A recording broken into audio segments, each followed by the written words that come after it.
Donc les enseignements de cette expérimentation, donc forcément, elle a été très bénéfique, je ne vais pas dire le contraire.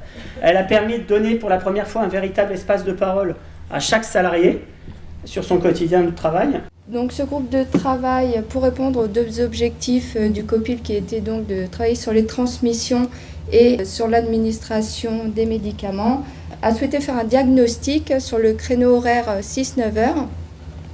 Donc je suis allée sur le terrain à Chango et j'ai pu lister toutes les tâches réalisées par les professionnels de nuit et de jour sur ce créneau horaire et réaliser également un relevé des difficultés des professionnels.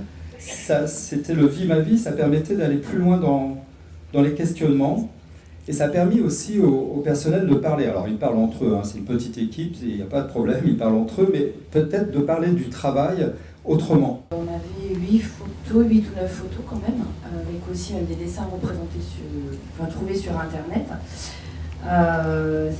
Je pense que c'est à ce moment-là qu'on a eu l'implication d'un peu tout le monde, parce que ceux qui avaient fait les photos avaient compris honnêtement la démarche. Du moment où on a présenté les photos, on a expliqué la démarche, là ça a été plus clair. Et tout le monde s'est pris au jeu cette réunion-là. Donc voilà, donc la difficulté entre soignants de communiquer parfois, la difficulté médecins-soignants aussi de communiquer.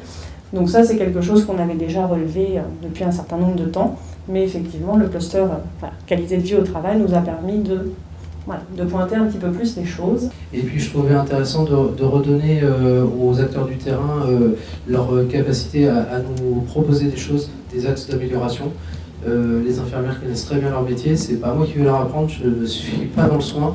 Nous, notre objet, c'est pas de faire de nouveaux espaces de discussion, c'est de venir investiguer ceux qui existent et de rapporter les finalités, les objectifs pour les redéfinir avec les collectifs de travail pour remettre le dialogue professionnel, comme je disais tout à l'heure, au cœur des débats. Je pense que cette idée de la qualité de vie au travail, il faut l'avoir dans tous les projets après, avec vraiment d'un seul coup se dire je suis dans un projet, hop, à un moment donné en tout cas du projet, je le regarde sous cet angle-là pour éviter d'avoir à récupérer derrière les écueils évidemment.